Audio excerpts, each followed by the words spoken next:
जिस देश में गाय को माता कही जाती है, वही देश दुनिया का सबसे बड़ा बीफ एक्सपोर्टर देश कैसे बन गया? ये दुनिया तक मांस पहुंचा कौन रहा है? पूजा भी और व्यापार भी।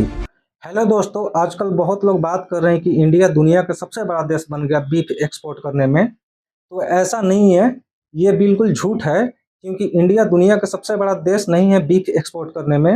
इंडिया दुनिया का तीसरा सबसे बड़ा देश है बीफ एक्सपोर्ट करने में। शायद अभी मेरी बातें आपको बहुत अजीब लग रही होगी, लेकिन आगे सब समझ जाओगे। द न्यू इंडिया एक्सप्रेस की रिपोर्ट के अनुसार हमारे पास पशुओं की सबसे बड़ी आबादी है, जिसमें गाय, भैंस, बैल सब आते हैं।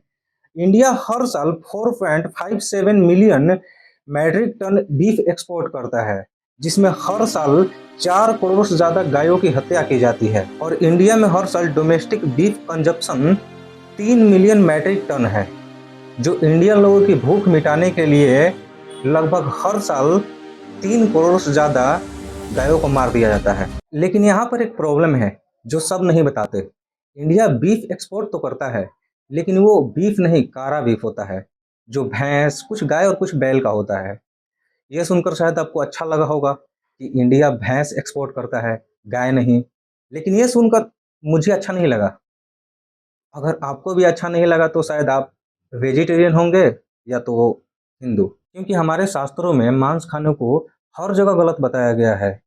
भगवत गीता चैप्टर 17 श्लोक 10, जो भोजन अधपका, दुर्गंधयुक्त, रस रहित और उच्च हृष्ट, बासी तथा अपवित्र है, वैसी भोजन तामस पुरुष को बहुत प्रिय होता है।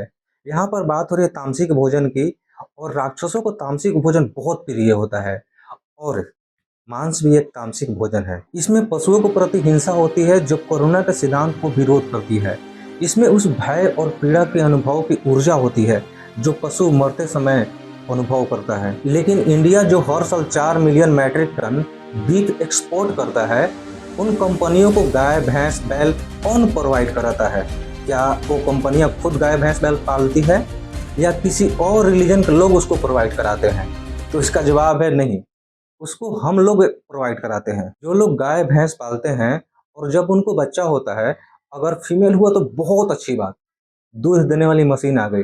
लेकिन अगर मेल हो गया तो उसको चंद रुपए के लिए किसी को बेच देते हैं, और साथ में इंसानियत भी। और उनको पहले से पता होता है कि अब इनके साथ क्या होने वाला है।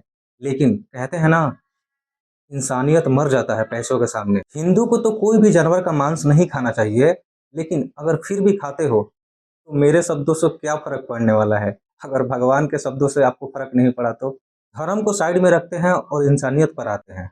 अगर तुम किसी भी इंसान से, फर्क नहीं पड़ता कि वो कौन सा धर्म का है, अगर तुम उनसे कभी भी पूछोगे कि मांस क्यों खाते हो, तो उनके पास 3 जवाब होते हैं।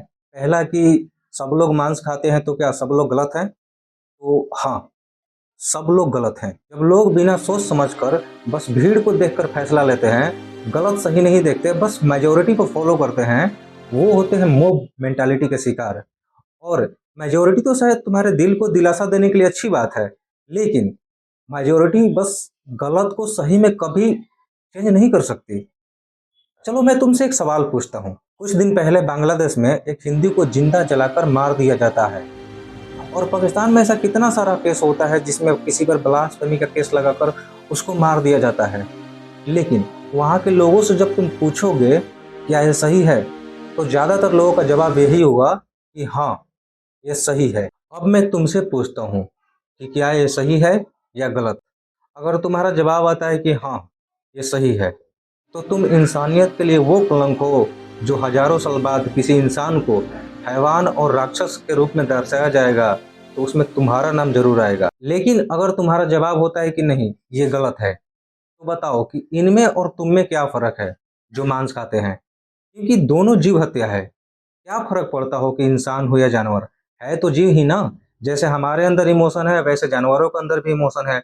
जैसे हमें दर्द होता है, वैसे उन्हें भी दर्द होता है। तो बताओ कि तुम में जो जानवरों को मारकर खाते हो, और जो बांग्लादेश में हिंदुओं के साथ जो हुआ, उसमें और तुम में क्या फर्क है? कुछ लोग होते हैं जो खुद से भागते हैं, वो डरते हैं सच्चाई से। उन्हें डर लगता है कि वो एक जीव हत्यारे हैं, इसलिए वो खुद को बचाने के लिए और तुम्हें गलत साबित करने के लिए बच्चों जैसे सवाल करने स्टार्ट करते हैं। जैसे फूड चैन, और पौधे में भी तो जीव होता है, उन्हें क्यों मार कर खाते हो? तो पहले बात करते हैं फूड चेन की।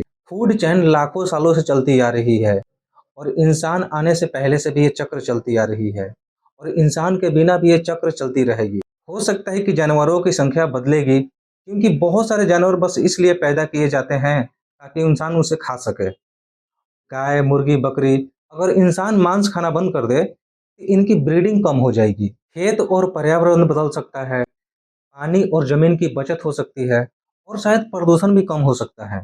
और सबसे ज़रूरी बात कि फूड चेन का मतलब ये नहीं कि हर जीव को मांस खाना ज़रूरी है। अगर इंसान मांस खाना बंद भी कर देना तो फूड चेन ख़त्म नहीं हो जाएगी और बस खेती और मानव समाज का तरीका बदलेगा।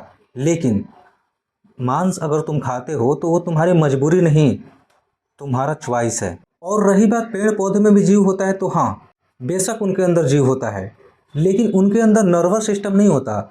नहीं वो सोचते हैं, नहीं वो उनके अंदर इमोशन है, नहीं उनको दर्द होता है। बस वो एक जीव हैं जो हमें साइंटिस्ट ने बताया है।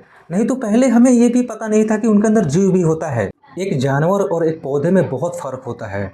खुद को दिलासा देने के लिए तो ये सब आर्गुमेंट सही है, लेकिन सच तुम्हें ही पता है।